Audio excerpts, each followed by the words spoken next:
This should be played at high volume, preferably in a residential area. Ladies and gentlemen, it is now time! Oh, no. Oh, yeah! I finished these fights. Give me a hell yeah! Top Rope Nation. Learn to love it. It's the best thing going today. What's up, wrestling fans? Episode 77 of Top Rope Nation. I'm your host, Ryan Drossi, joined here by Justin Joint and Kyle Ross, breaking down all the latest in pro wrestling for you this week. And I'm just going to throw it right out to you guys and ask you, how's your week going? What's going on, Justin? I've had better weeks. The Yankees were in a complete embarrassment this week. So, oh well, yeah. What are you gonna do? Look to next year. Another year of Aaron Boone managing, I guess. I'm right there with you. I had hoped on our last broadcast the Cubs were playing in the playoffs. I was hoping maybe we get that Yankees Cubs World Series, but no such luck. Kyle, what's going on out in Cleveland? You ain't getting an Indians Cubs World Series either, That's are you, true. buddy? That's true. No repeat of that either. In the last 7 days, all three teams done. Yep. What a week.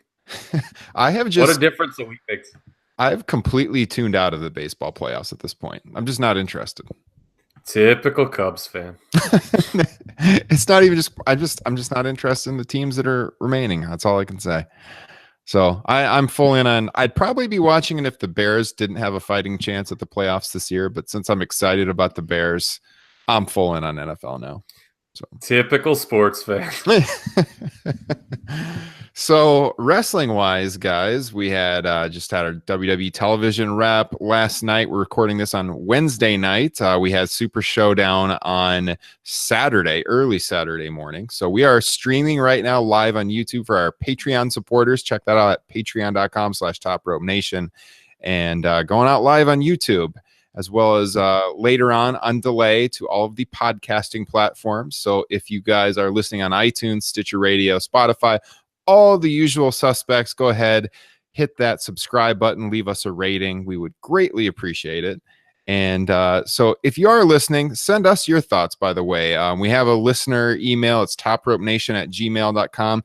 Or if you're watching on YouTube, hit that like button. Leave us a comment. Let us know what you thought of Super Showdown and WWE television this week, or just in general. What are you excited about pro wrestling right now? So I just want to kind of get your takes, guys, on what you thought about Super Showdown when you finally saw it. I don't think any of us actually watched it live. Would you give this a thumbs up or thumbs down, Kyle? Slightly up. The main event kind of bored me and was not a great way to end it, but I thought overall it was a good show. Okay, Justin? Probably a thumb sideways. I thought a lot of it was just mediocre matches. I really liked the Styles Joe match, and Buddy Murphy winning the title was really cool. But outside of those two, it was really kind of meh. Yeah, I'm kind of right there with you. I thought it was an okay show. I was glad that I didn't wake up at whatever ungodly hour it was to watch it live. Our time was at like 4 a.m. or something like that. I think I would have been disappointed if I had done that. So I mean, it was what it was. There was good wrestling. I think the Buddy Murphy and the AJ match that you mentioned were the highlights for sure. I'm just still not. I don't know. We talked about the last 2 weeks. Everyone's known Shawn Michaels is coming back. I'm just not buying into this too much. I don't know what you guys thought about the DX reunion on Monday night, but I'm just not that excited still. And I was a huge Shawn Michaels fan back in the day growing up. Justin, let's go. Okay. So I'm not really into the idea of the match. Like for instance, I started watching the Super Showdown and I avoided spoilers. And then like halfway through it, I was like, screw it. I'm just going to look up the results and match times. And when I saw the match length for Bryan and Miz, and then that Undertaker TripleH went for almost 28 minutes, I still have not gone back and watched it. I have no interest in watching a almost 30-minute TripleH Undertaker match. But having said that, I actually am. I'm into the reasons they're giving for Shawn Michaels coming back. You know, it's like he stayed retired for so long out of respect to the Undertaker, and with the angle with Undertaker and Kane attacking them after the match, you know, that's out the window. So I thought that was a nice transition to that match. Now, having said that, am I really all that interested in actually seeing it? No, not really. Yeah, I think they've done a good job at least tying it together to explain the match. I guess when I saw DX reunite, I remember thinking like 2006 when they reunited or whenever that was, or 2005. Oh boy. Like even 07. then it wasn't that great. I thought like the comedy, it was like older guys doing it at that time. I did not enjoy it over 10 years ago. So to see the 50-year-old men doing the DX thing, I mean, yeah, there's nostalgia involved, but I just can't get that too excited about it. I don't know. Kyle? Okay. The match at Super Showdown was just the definition of masturbatory. There is no reason that Triple H and Undertaker need to be going 28 minutes, not including ring entrances, by the way, which is a big part of the thing. And both of them have great ring entrances, but there aren't a lot of them. To be honest with you, I know maybe this is a minority take. You know, with so much wrestling out there, so many hours of TV, there aren't a lot of matches, quite frankly, that I want to see go 28 minutes, WWE or otherwise. There's time and place for it, obviously, but you got to keep me interested throughout. But, you know, of all the matches on that card, Triple H Undertaker would be right near the bottom of ones that I would want to see go 28 minutes. Now, I do think, to make it 3 for 3, the story they're telling is... Let me adjust my camera here as I said it. I wanted to show you something so badly. Yeah. I almost just texted you to move your damn By the way, I camera. don't have my phone on me, so don't do that. You know, I suppose they felt the need, you know, with that kind of curtain call moment they had. I guess they felt the need. Well, we have to do an epic to justify that curtain call. I think that's a debatable point. But the whole thing with like, you know, the Undertaker like betraying and Kane betraying Hunter and Shawn at the end, that moment, and attacking them, and Hunter and Shawn being pissed off about that. I thought Hunter and Shawn's promo was actually pretty good. I thought Shawn he did something that you don't get out of a lot of modern WWE promos, in that, I'm sure he didn't, but he actually kind of got you to think when he talked about the plane flight from Melbourne to Chicago. He's like, that's a long flight. I don't know if any of you have ever made that, but that's a long time to stew over being betrayed. And he actually did a good job conveying being upset about an action of something. You don't get that a lot. That said, the match still didn't need to go 28 minutes. It just didn't. Again, maybe this is a minority take. I was not keen on their WrestleMania 28 Hell in a Cell match. You know, I know some people think that's like an all-time great WrestleMania match. It probably wouldn't even be in my top 30 WrestleMania matches. I thought that was masturbatory, and this was even... And by the way, everyone wants to pin, when we throw around the term masturbatory, Triple H wants to throw it in the direction of Triple H. Just as much Undertaker when it comes to ego. Mm-hmm. Because let me tell you something. This guy is... I have no proof of it, but this guy's still stewing over that WrestleMania match with Roman Reigns and how bad his performance was. And I think deep down, he wants to prove that he can still do that, like this long kind of epic match. I don't know why he feels the need to do that at his age. He just shouldn't feel like... The Cena thing was perfect at WrestleMania for where Undertaker's at in 2018. I don't want to see Undertaker wrestle 25-minute matches against anybody. I was just wondering, or thinking about this earlier today, was what was the last really good Undertaker match? And my mind went back to WrestleMania 29 Punk. Against the Punk match. Yeah, that probably was it. Well, you know what? I actually did not mind the Lesnar matches. Not the WrestleMania one where he got knocked out and the streak ended, but the SummerSlam one and the Hell in a Cell. I thought those were okay. They were not like great match of the year contenders, but I thought they were good wrestling matches. Yeah. I would say about Shawn Michaels too. Like, I'm not particularly excited about this match. Now, the reports have come out that he could be wrestling at WrestleMania and doing more than one match, which I think is likely. We know he was coaxed out of retirement, probably because of the money he's being offered to work the show in Saudi Arabia, which that's a whole nother topic because that show could be in danger from what's going on in the news over the last day or so. So we can talk about that later on. But I love Wade Keller tweeting at your boy Chris Hayes, by the way. Yeah, I did see that last night. Yeah. It was so random on my timeline. I will say, like, if they do Shawn AJ or Shawn Bryan, like I'll be interested to see that. And some of it's going to depend on what Shawn looks like in the match, but let's face it, Shawn is one of the greatest wrestlers of all time. It's been 8 years since he worked, but I think he'll do an all right job in the ring. I mean, he's been around the product, still, especially in Florida, since he's been working down at NXT. He looks to be in pretty dang good shape. Now it's going to be it's going to take some getting used to watch him wrestling bald, I will say. Does that throw you guys off a little bit? Big time. Yeah, every time I'm like, Jesus, Shawn Michaels bald. Something that Ryan hit on this, I'll just reiterate it though. They showed the video package later, like halfway through Raw. They're like, let's remind you what DX is all about. Jesus, that 06 run was very bad. I hated it. And I remember at the time, I knew people that were really into it. I'm like, what are you guys watching? This is terrible.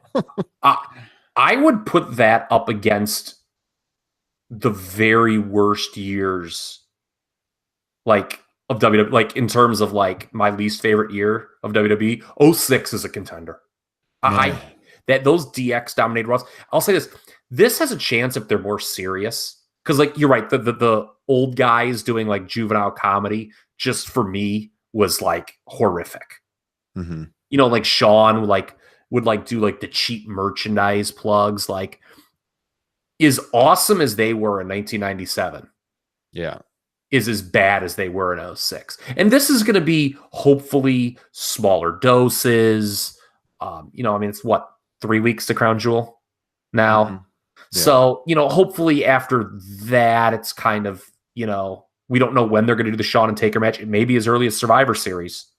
So, hopefully, it's just kind of like the crowd was into it. It should be pointed out. The crowd was into it. Well, they do love yelling, suck it. I wonder how popular of a chant that'll be in Saudi Arabia. Yeah. Are they going to come out to the DX theme with the Titantron and all that? That's what I'm curious about. How's that going to go over? If the show happens, we can talk about that too. But I do want to wrap up the Shawn Michaels stuff first. Yeah. In 06, if you would have told me, hey, they're going to be doing this in 2018 as well, I would have probably passed out if you told me that. Okay.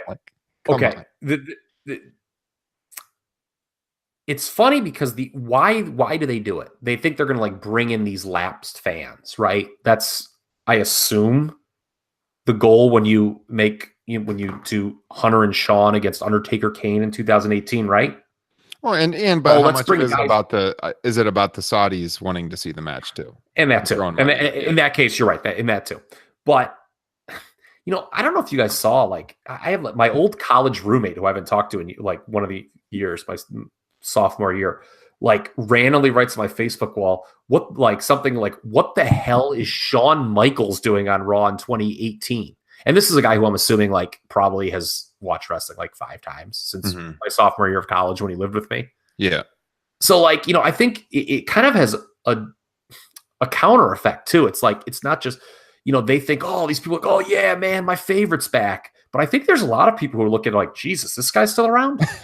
I think, yeah. And I think there's a huge difference between this situation and like people are going to draw the comparisons all the time. And I'm going to get into this in a minute too, with like WCW and how they use the so-called old guys. But those guys, they were still they could still work, and they weren't that old in the mid 90s when WCW went after the old WWE guys. This is like almost a generation beyond that. Like, well, I don't know if they could still work. Oh, I mean, Savage could still work. Hennig was still having good matches despite his back. I mean, they went out and they got guys, but they weren't like that far removed from their prime. I mean, you think about Hogan going to WCW in '94. You're talking like 4 years past the Skydome match with Ultimate Warrior. It hadn't been that long. Here we're 12 years removed from the DX reunion, the first reunion that sucked. we're over 20 years from when they first formed, and it's in 06 when DX did that reunion, you were talking about like it came off so scripted, it was so lame. You're talking about the Shawn Michaels merchandise plugs. It was completely contrary to like the 97 DX that was edgy. This was like corporate DX, just overly scripted. It sucked. I hated it. And I've never really gotten into the DX reunion since, just because I strongly disliked the 2006 one so much. Justin, I hated those glow sticks. Oh God, that was terrible. Justin, was that during your period away from wrestling? Yeah, that was during my hiatus. So all I've seen of it is just from, video packages, maybe going back and watching a little bit of stuff. But I definitely, it's not hard to see that it was super dad joke centric. Yeah, it was lame. So, I mean, and to be fair, they were different people in 2000, very different people in 2006 than they were in 1997. Yes, for sure. I mean, Shawn had, made a lot of lifestyle changes. Was not like, I mean, he was a complete ass in 1997. I mean, the Shawn Michaels you saw. The crotch chop in 06. He'd do it like a little bit higher because he didn't want to be obscene. Yeah. And then, I mean, Hunter obviously was a totally different guy too. He was married, he's Vince McMahon's son-in-law. Yeah. As opposed to, some guy who people would hold up signs mid-card for life in 1997. I did want to kind of parlay this into a discussion about older stars and WWE's inability to make new stars, because we've talked a lot about this on this show. WWE is more of it's the brand that draws now. It seems like they're not into making big stars anymore like they once were. Like now it's solely about the WWE brand draws. It's not Roman Reigns that draws. It's not like back in the day Austin or The Rock that draws or Hogan that draws. It's the brand that draws. Now I think at some point they're going to have that transcendent star again. I don't think having the brand be the draw can carry them forever. But right now, and look at the stock price, it's certainly the case. But I've seen some kind of bad takes about this in the media, especially today. And some of this went back to an article that was posted on PW Insider Elite. And I'm gonna read that one word for word. But one of my buddies sent me a link to this article, and the headline was that Vince McMahon reportedly doesn't trust superstars enough to create new legends. Okay, first of all, that headline is god awful, because I don't really think that's what the PW Insider article is implying. But the article goes on to talk about how wait. Where's the headline from? The headline's from Ringside News. Oh, is where the article was on. And he talks about how there's a reason WWE keeps the legends around, and it's all about trust. And then he's noting this PW Insider article that says, this guy's interpretation of the article is that WWE isn't creating new stars, and instead they are bringing back names from the past in order to sell tickets. I don't think so. I think the brand is selling tickets right now. I don't think they're bringing back old stars to sell tickets. I don't even know where that idea comes from. But the PW Insider article, word for word, that he quotes says, it's not a great situation to be when you're so dependent on older guys because you've done such a poor job with the younger guys. People are like, why does Vince do that? And it's so bizarre too, because he did it because Brock burned him, right? He invested Brock, and then he decided that he didn't want to be here anymore. So he went to football, going back to 2004. So he made Cena because he trusts Cena, but he made Cena at the expense of everybody else. So he it's the thing you're trying to avoid by giving somebody too much power. This is sourced to Dave Scherer. Of course it's sourced to Dave Scherer. Yeah. That doesn't surprise me. It's poorly written. This is terrible. So he says, now, luckily for you, Cena didn't abuse power too badly. He did to a degree by not saying, Vince, we should really elevate other guys. But for the most part, he was a good soldier that did what Vince wanted. Okay, I don't even know where to begin on this. Vince McMahon reportedly doesn't trust superstars enough to create new legends. That does not even make sense at all. When my friend Tim sent this to me, I was like, we're definitely gonna have to talk about this on the show tonight, because this is such a horrendous take.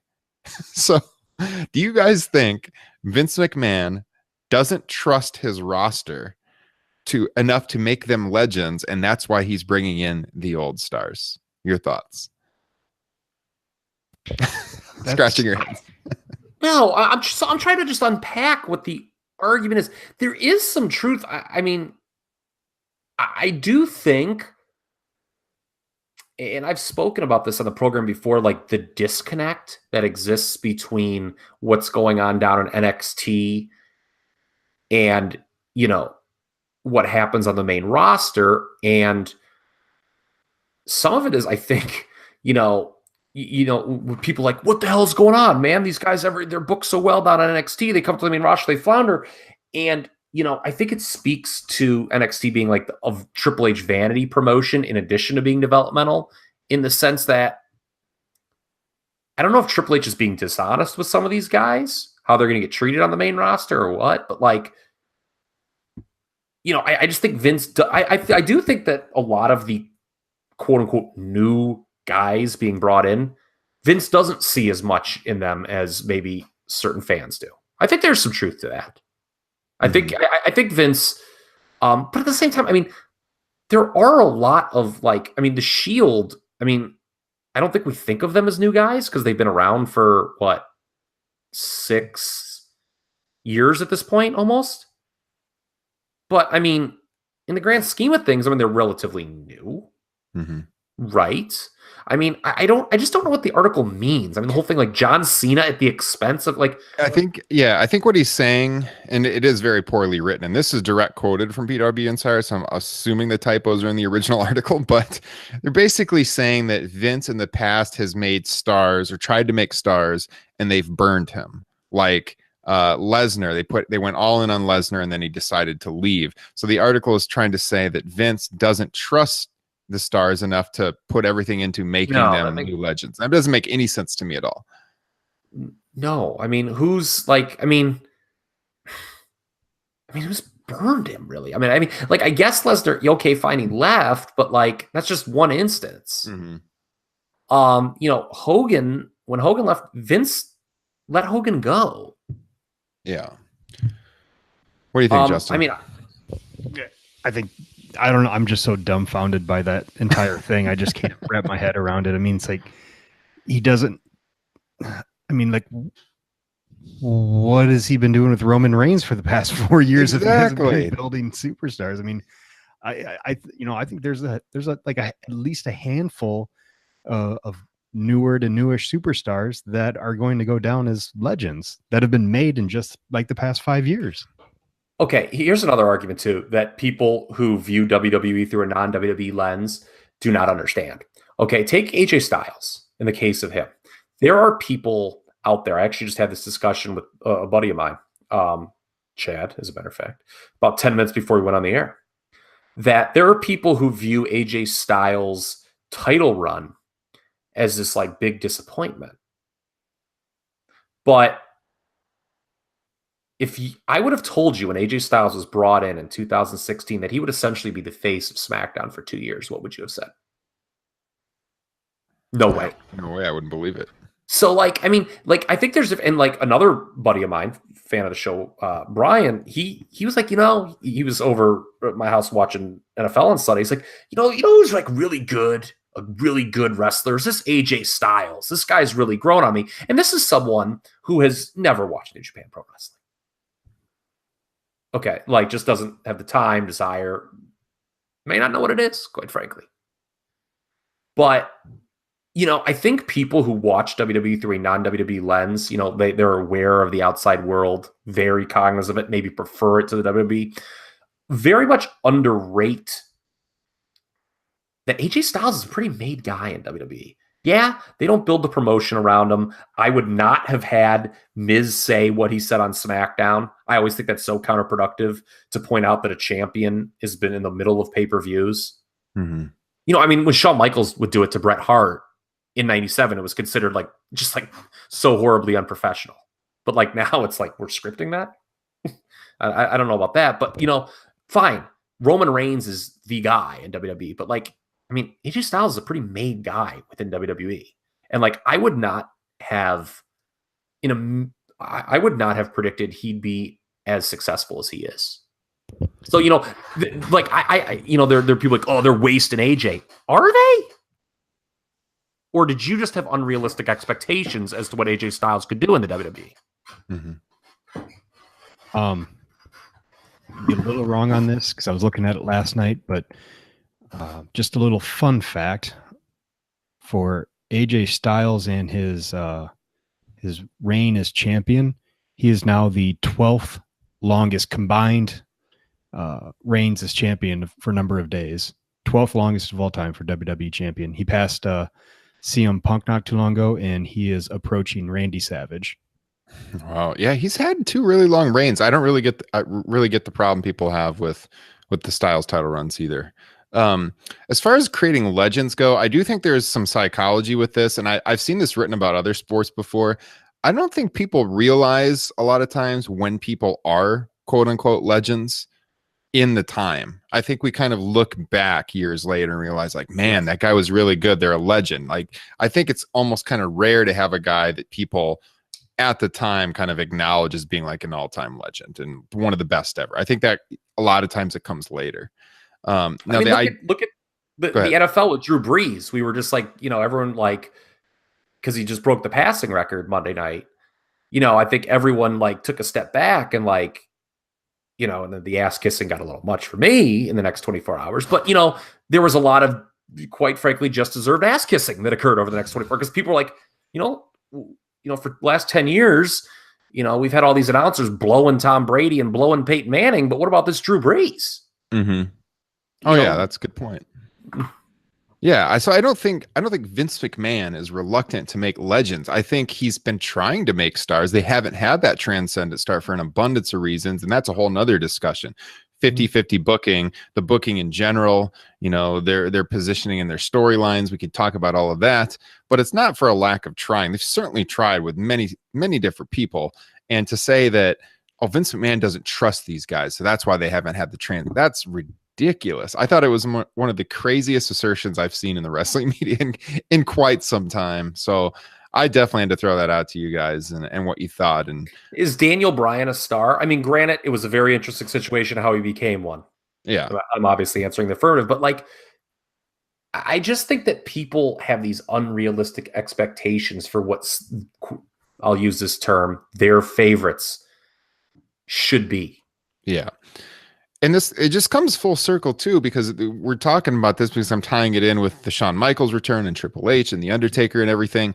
And yeah, these guys are coming back, but it doesn't mean that they don't trust the current guys. I think that is such a bad take when people say that, like, oh, look at these guys, they're placed in the main event.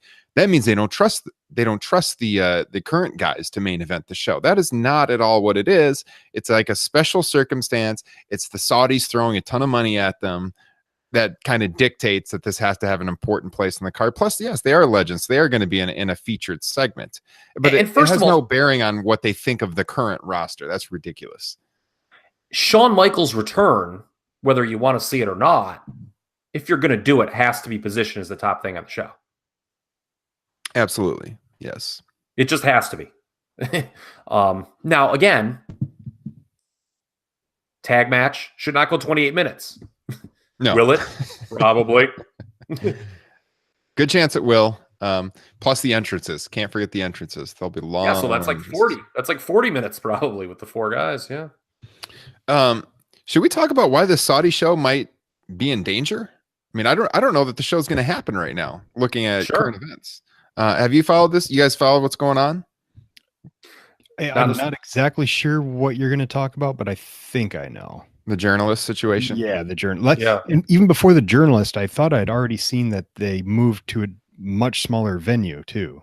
Is that right? Yes. That's true. Yes. They were going to be in a stadium and they moved it to a smaller venue that seats a little over 20,000 people, I think. And that was quietly done through a press release. They had a previous release that mentioned the stadium it was going to be in. I typed up an article on this for comicbook.com and I can't remember off the top of my head the names of the 2 stadiums, but yes, it's been moved. And that was as of this past weekend. The tickets had not gone on sale yet. And the release was touting that the tickets would be going on sale soon. So I don't believe the tickets have gone on sale yet. And so the show, if you haven't been following the news, there's a situation where a journalist was murdered, allegedly by people connected to Saudi Arabia, and whether the government was involved in covering it up. I am not like super well versed on the story. I kind of skimmed what happened, and I saw it last night when I saw the aforementioned Wade Keller tweet that Kyle mentioned, and had to see what that was about. So it seems to be quickly becoming kind of an international controversy. And if it continues down this road, of course, the Saudi Arabians are denying they knew about this or planned it or anything like that. But I mean, there's video footage that seems to back it up from security cameras. And if this continues to be an issue that they deny and it goes on, it would seem WWE would be under a great amount of pressure to not run a show in the country. So, Kyle, it sounded like you had been reading about what happened there. Do you think the show is still going to happen? That's an unfair question to ask. I mean, did I kind of explain the gist of the story to you? No, you did. And by the way, it's changed from the King Fahd International Stadium to the King Saud University Stadium. That's right. King Saud University Stadium. Student audience. I think it's a kind of a college stadium, but I don't know. I mean, it all depends on the situation. I mean, it all depends on the situation. And this goes, one could say this is larger than just this isolated situation. Goes back to what we talked about in April with the whole concept of doing these shows, having a relationship with Saudi Arabia. Now, I'm going to point out again now what I pointed out in April, that the thing is, Saudi Arabia is considered an ally of the United States of America. So it's not like the WWE is doing business with this. Now, it's a problematic alliance. I think that there's a lot of problems with being, an ally with Saudi Arabia. But, I mean, if there's a lot of pressure from above, like from the United States, then yeah, the WWE may have to back out. But we shall see. Yeah. So I don't know. There's no way to tell. I mean, they're not going to do it voluntarily. Trust me. I mean, if the show gets, their hand will be forced. Yeah, it would be nuts, though. I mean, I almost want to see this just because it would be so interesting to watch, where WWE has to cancel the show, and then Shawn Michaels has agreed to come back. The payday's gone. Then what? So they would be scrambling. I don't know what they would do. Yeah, I don't know what they would do, because, I mean, there was certainly no sign on TV that they were having any hesitation. No, but it seemed like it was was that Monday night where a lot of this was breaking about the journalist story? Was that during Raw or was that during SmackDown? I can't remember. I can't even remember now. It was Raw. It was during Raw. Yeah, so it wasn't like I don't know. Wait, no. I read Keller's tweet last night. Keller's tweet last night. Yeah. So yeah, I mean, like, I don't know. It's just starting, more and more is starting to come out about this story. If you go to like the Washington Post or the Times or whatever, it's on the front page. It's a big deal. So not fake news, by the way. It is not fake news. This is real life, and we'll have to see what happens with that. But it should be interesting. I mean, this is the downside. I mean, for the people who are critical of WWE having this relationship, I mean, this is the downside. Yeah. Because they are problematic allies of this country. And this is probably not the podcast. There's people tuned in to hear 50 minutes of wrestling talk, not 50 minutes of me decrying foreign policy in the Middle East. Kyle's Foreign Policy Podcast, episode 1. All right. So we've got that show in early November. We have Evolution. Okay, hold on. One more. If we're going to pivot away from Crown Jewel. Yeah, go ahead. Over under 2 schmaz finishes in the 3 big matches at Crown Jewel. Those being the tag match, Bryan, AJ, and the triple threat with Lesnar, Braun, and Roman. I think all three of them could have bad finishes. They could, but like, who's going to interfere in that AJ Bryan? Because Miz wants the winner, so he wants someone to win, right? So he wouldn't mess up the finish per se. I guess. See, I was kind of thinking at first, like, I don't know what the deal with that they've kind of, tucked it away, made you forget about it. The whole Randy Orton has a target. And again, I have a feeling it's going to wind up being AJ Styles, because I don't know who else AJ would feud with down the line. Mm-hmm. So I don't know. I could see the Miz getting involved in the finish. Yeah, I could see. I guess they're costing Daniel Bryan or something. Yeah. Mm-hmm. I don't know. That is an interesting question. Do they do the Daniel Bryan title win on foreign soil at a time where nobody's going to be watching live, I wouldn't do it then. Okay. No, yeah, that's the thing. So we were all talking about, okay, whoever wins that, and this is maybe a discussion we can, I don't know, do we want to talk about SmackDown title now, or I know we were going to pivot to Evolution. Oh, okay. That's fine. I'm not even necessarily pivoting there. I'm just saying we got a lot of shows this fall. So. Yeah. Okay. So Bryan and Miz, is there a lot to unpack in this situation, right? Mm-hmm. I don't think they're doing a title change in Saudi Arabia either. And I still think there's a chance they might go to Miz as a transitional champion now, which I had said, well, if Bryan wins in Australia, which he did, by the way, didn't have a problem with that, the way that was laid out. We can talk about that too. The quick match. I thought that Miz as a transitional champ was out the window if he lost there, but I still think based on SmackDown, that is an option. And Bryan beating AJ from a storytelling perspective, I thought that segment was great on Tuesday. Bryan did a great job getting the title over and what it means to him to get it back. But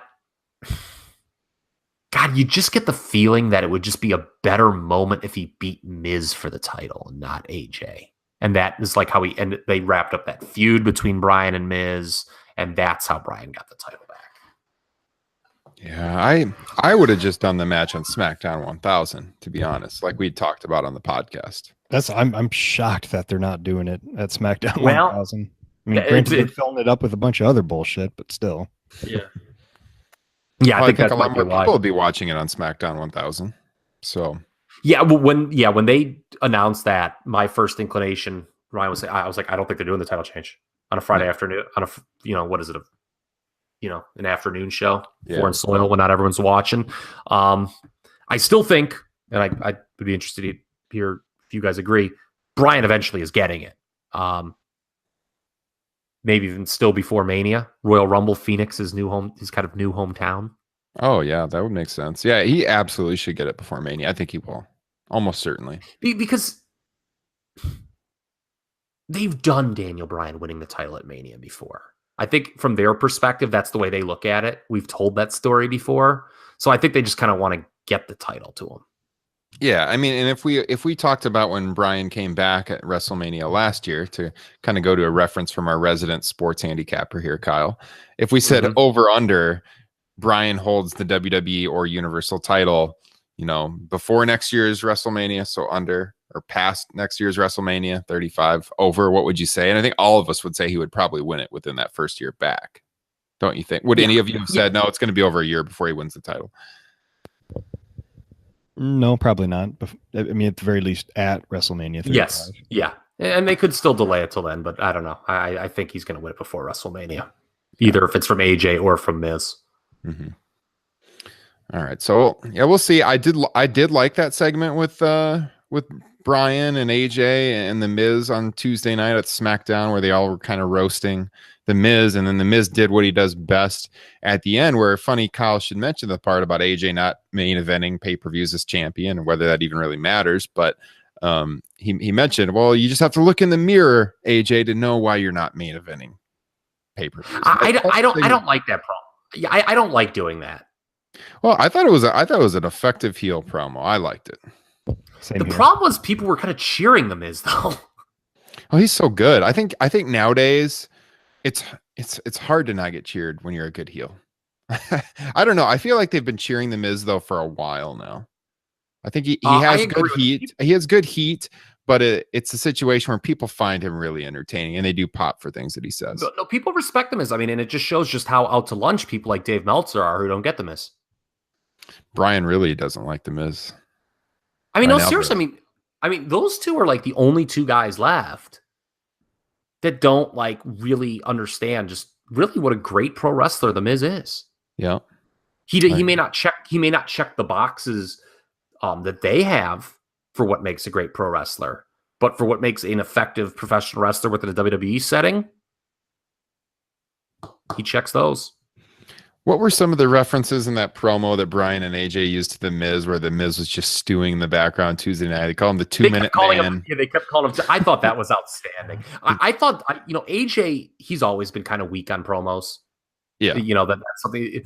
I thought Bryan and Miz were just tremendous, though. Daniel Bryan's gotten much better on promos, by the way. He always refers to that as his weakness. He's actually very good. I think that stint away from wrestling, where he just could come out and talk every week, I think that helped quite a bit. Yeah, I mean, he's you could tell he's much more confident. Like when you watch him and AJ, he was more. He's so much more confident on the mic than AJ Styles. Oh yeah. So, you guys got anything else before I pivot to something new here on the WWE title picture? What do we think about the length of the match? We got that tweet to show about, the guy's like, oh, when you wake up this early, and that was the length of the match. How did we feel about, them doing a brief match ending with the small package? That was our buddy Kyle, right? Got to throw his name out there. The other Kyle R. Yeah. I know you said you'd have a problem with it. I'm not a fan. I like to see a little bit more. That's too, what was it? 2 minutes and 20 seconds or something like that. I'm not a fan. I was looking for more out of that match. Justin, for me, it all depends on what's to come. I can forgive it for now if it's going to lead to something more. Yeah, and that's key what Justin just said, because, all right, there is an interesting conversation to be had. Were they running late, and did they cut it? And Lord knows TripleH and Undertaker weren't shaving off any time off their love fest. Miz, we got to talk to you, brother. Taker needs about a 7-minute intro. We're gonna have that would be minutes off of this. If that was the case, that's really weird, because a lot of those matches outside of Styles and Joe, I think that was around 23 minutes. All the rest of them were around 10 minutes. Yeah. I mean, yeah. So I didn't get the sense that was. I think Meltzer threw that out. That might have been the case. But and also, I thought the booking made sense, and I think when we talked about the SummerSlam match Bryan and Miz had, which I loved. I want to compare it to the Gargano Ciampa series, where this series, Bryan and Miz, has been worked much smarter. Yeah, that first Bryan, I called that Ciampa Gargano match in New Orleans maybe one of the best matches I've ever seen live, but it was worked like a blow-off match, and you see them working to diminishing returns every time out. Whereas Bryan and Miz, like Justin said, where's it going? And the way that SummerSlam match was worked, it made you want to see a rematch. The way this match was done, it clearly they're going to work again in a big blow-off match, possibly with the title on the line. And what I also liked about it is, man, what's a big complaint we have of wrestling audiences, not just WWE? They sit on their hands for the first 10 minutes and just wait till, we start hitting the finishers, kicking out at 2 3/4. You need to train the audience that matches can end early. And in that regard, I had no problem with it. Yeah, I don't get into New Japan matches until at least the 12th V trigger. Then I start paying attention. Yeah. You had to say this as I'm wearing the New Japan shirt tonight. Yes. Yeah, I see where you guys are going. A good change of pace, freshen it up a little bit rather than having the barn burner matches every time out. That makes sense to me too. I think there's something to be said for you got to see where it's going. But watching it, I can't say live, but on demand, I wanted to see more, but that's the fan in me. So, we'll see where it goes. Well, the great Bruce Mitchell, who's a columnist I actually like from one of the major sources, from the major sites. He said, something lost in wrestling today is being left wanting more. With so much wrestling now, how many times do you feel exhausted after you watch wrestling? It used to not be that way. It used to be like, oh, I can't wait till next week. And so I think that kind of succeeded on this level, on that level. And also what made it okay is people just genuinely want to see Daniel Bryan win. And because it was him, I don't think you felt as cheated out of this potentially great match. Yeah. I did want to throw it to a listener email here. Okay. Kind of deals with the schedule for the fall, because I was mentioning we got Evolution coming up, we got Crown Jewel, we got Survivor Series, we got all the shows. We just had Hell in a Cell, had Super Showdown, And this kind of deals with what those shows should be. So I did want to say, if any of you ever have something you want to read on the air, if you want to send in a thought, we'll share it on the air. You got a question for us to discuss, send it in, topropenation@gmail.com. We'll get you on the air. We'll talk about it. And so this one comes from our buddy Dalvin Brown, who has sent in emails before we've read.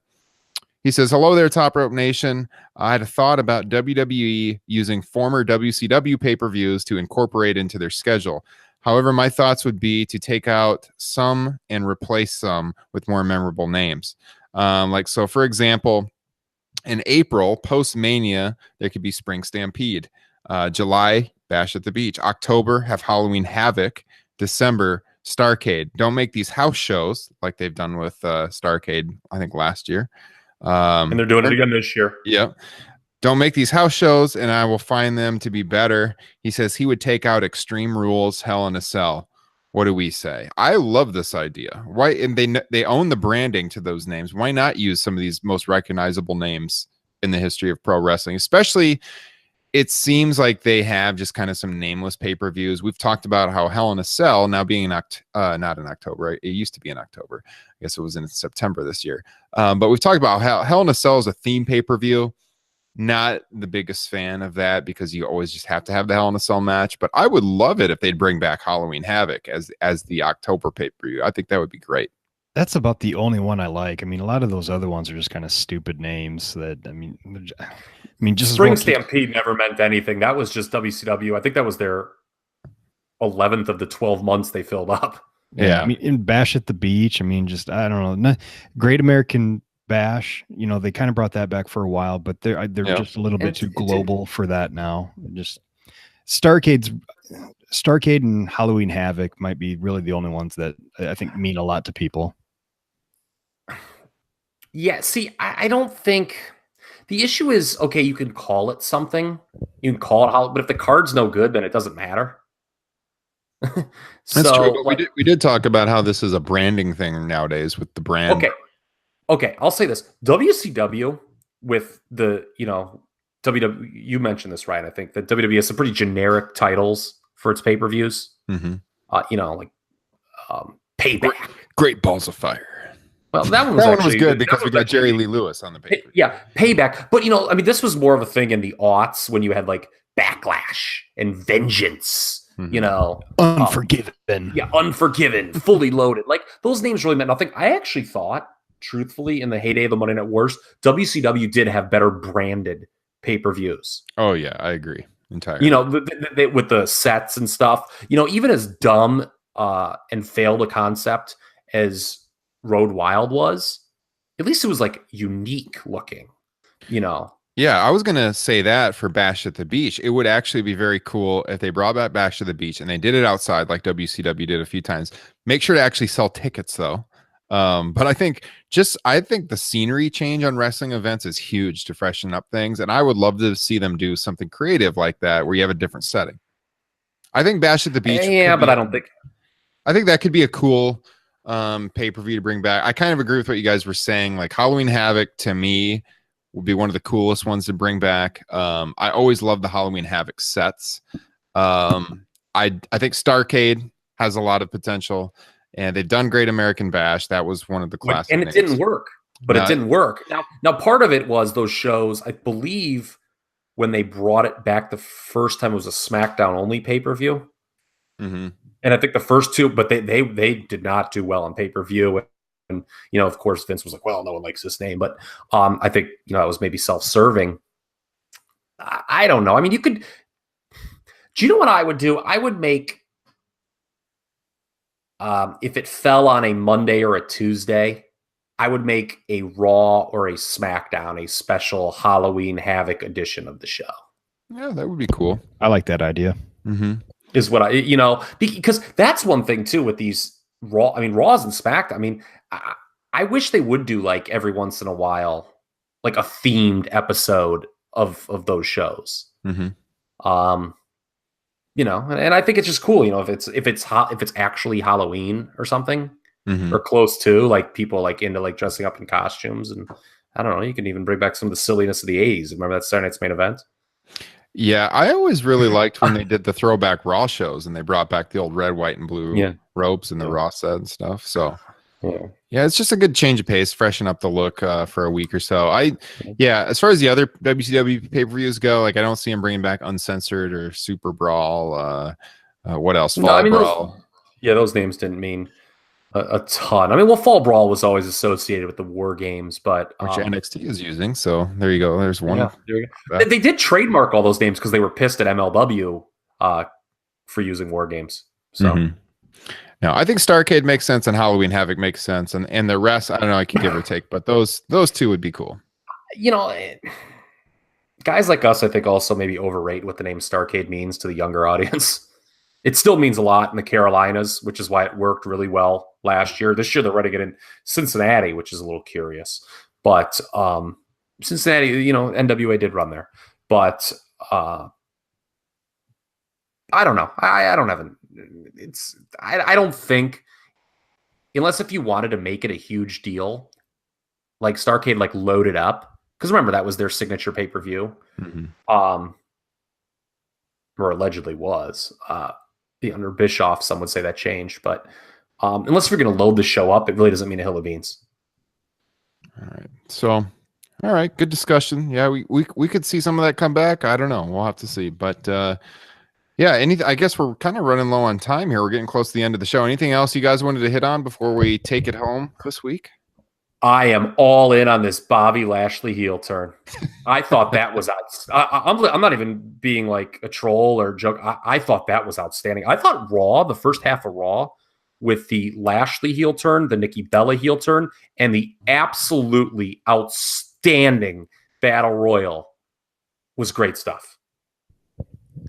Yeah, that was a nice callback for Kurt Angle to his days with Edge and Christian when they were originally the Conquistadors. That was good stuff. Mm-hmm. Yeah, a lot of people called it on Twitter. They're like, look at that neck. That's Kurt Angle under there. All right. Anything else? Taking it home? I have one quick kind of like, because I'm a big soccer fan. So I have one little complaint about this World Cup tournament. Oh, is that all four guys that are in there are American, and then they put out this dream match where, you know, the two guys that should be in the finals are going to be facing each other in Rey Mysterio and Shinsuke Nakamura. Both those guys should be in. I don't know. It's oh, a hell stupid yes. complaint, but I am pumped for that match, by the way. actually, it's funny. My buddy Chad actually messaged me before the show. He's like, you know, he's like, somebody was talking about this World Cup should have a more like world, you know, they should have guys from different different countries in it. What about this tournament is world? It's just because it's in a different country. Come on. You know, they have working relationships with all these, like they could have incorporated like Progress into this. They got their working relationship with Progress out of the UK. They could have a tournament to send someone to the World Cup. Let me tell you something, buddy. The Crown Prince ain't watching Progress, okay? No, but the Crown Prince is paying for Shawn Michaels and could probably give a damn about what else is on that show. I don't know, man. I think when you look at, if let's say Ray beats Nakamura next week, this thing's looking like it would be one hell of a 2003 King of the Ring tournament based on the first 5 guys in it. All I'm saying is they do have the capability to have done an actual World Cup. No. And they could do that down the line still. Yeah, I was going to say yes. If you wanted to do something that would be more, with the different regions and stuff like that of the world, and you could do it, and it could actually be a more worldly event. Yeah. Yes, they do have the means to do that. I don't think I think they just call it the World Cup because it's like a name that sounds prestigious. Obviously, it's, the biggest sporting event arguably in the world. But I think they just chose that name. I love this whole thing. It's to determine the best in the world. Like, what is that? It's good marketing, but not really. Yeah. You don't think Vince McMahon watches soccer, Kyle? I don't think Vince McMahon watches a lot of anything. No, probably not. Am I wrong? That Bobby Lashley. I liked it. Yeah, I agree with you. That was good. But did you have some consternation watching that match when Leo Rush was doing that? Like, because it's WWE, I'm like, oh God, they don't think this is cool, right? like they know that this is like everyone in this crowd is going to have a fucking mutiny against Lio Rush, right? I wasn't sure. So at first I wasn't, but then I'm like, okay, come on now, because he kept doing the Lashley. He kept trying to get I was like, okay, please tell me this is tongue in cheek, because this is like they're totally turning the crowd on Lashley. And when then they did the heel turn, I was like, bravo, because we give a lot of shit to WWE for not being in lockstep with their audience, but this was a situation where they clearly were, and the heel turn is a very smart move with Bobby Lashley, who was not getting over as a babyface, quite frankly, the way they had hoped. Yeah, I was going to add that in reference to are they this out of touch that they think this is going to get Lashley over as a babyface? It was helped by Owens wrestling as a babyface. When he went over the top rope and landed on Lashley, he went right back into that ring to soak up those cheers. Yeah. And by the way, Meltzer's reporting that he's going to take time off for injury, and they don't know how long he'll be out. Kevin Owens has to come back as a babyface. Yeah. After that. And by the storyline wise, both he and Sami Zayn have been injured by Bobby Lashley. So there's your ready-made storyline. There you go.